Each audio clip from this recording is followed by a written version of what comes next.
The woman checked into the hotel alone. The cameras show she never checked out. But that's not what scares me. It's what the cameras show her doing after she disappeared. My name is Detective Aaron Hale. This case was closed as a voluntary disappearance.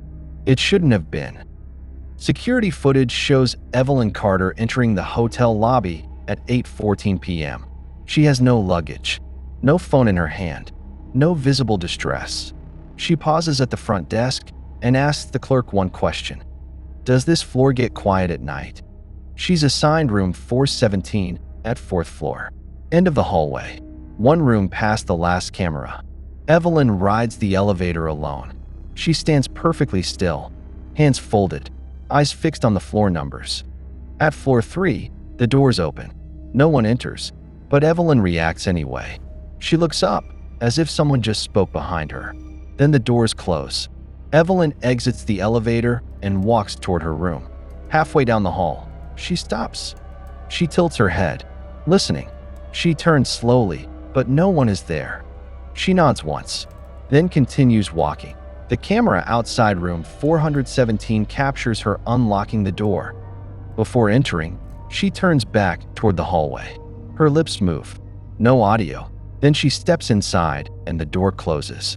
That is the last time anyone sees Evelyn Carter in person. Night 1. At 11:03 p.m., the hallway camera activates again. Room 417 opens. Evelyn steps out barefoot. She doesn't walk.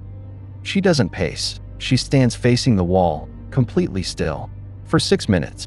Then she turns and steps back into the room and closes the door. Housekeeping knocks the next morning. No answer. The front desk calls the room.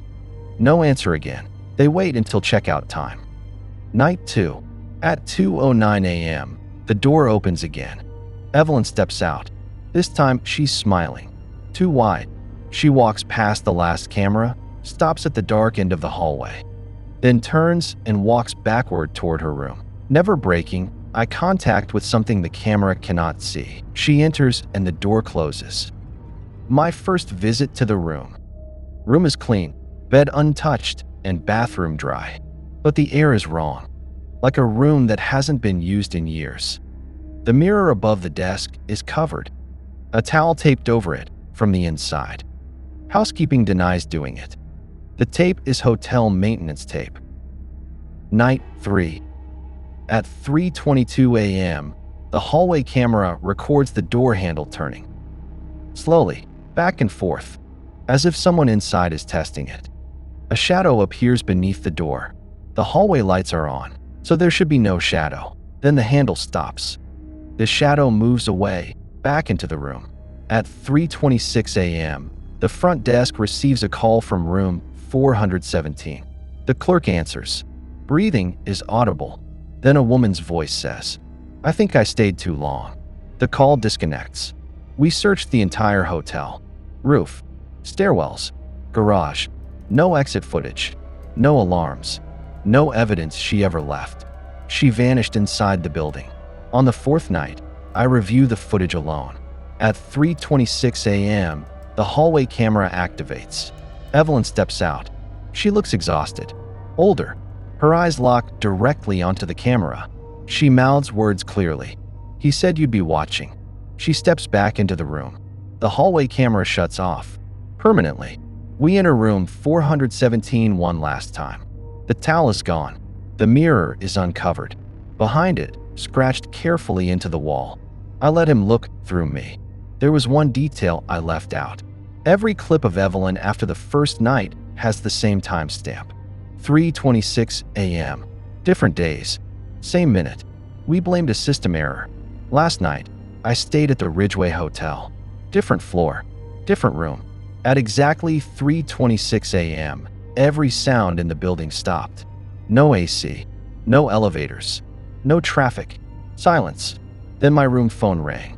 The display showed a room number. 417. I answered. A woman's voice spoke calmly. "He doesn't like mirrors anymore." The line went dead. I turned to the bathroom mirror. My reflection wasn't moving when I did. I covered it with a towel. That's when I noticed something pressed into the back of my door. Old. Faint. Written from the inside. I stayed so he could leave.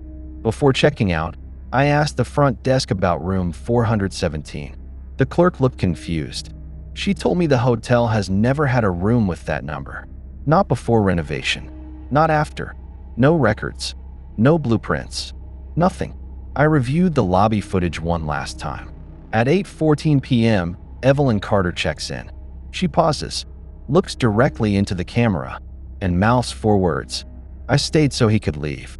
Behind her, in the reflection of the lobby mirror, someone checks out. A man, wearing my badge. The cameras say Evelyn Carter never left the hotel. They're right. She didn't leave. She traded places.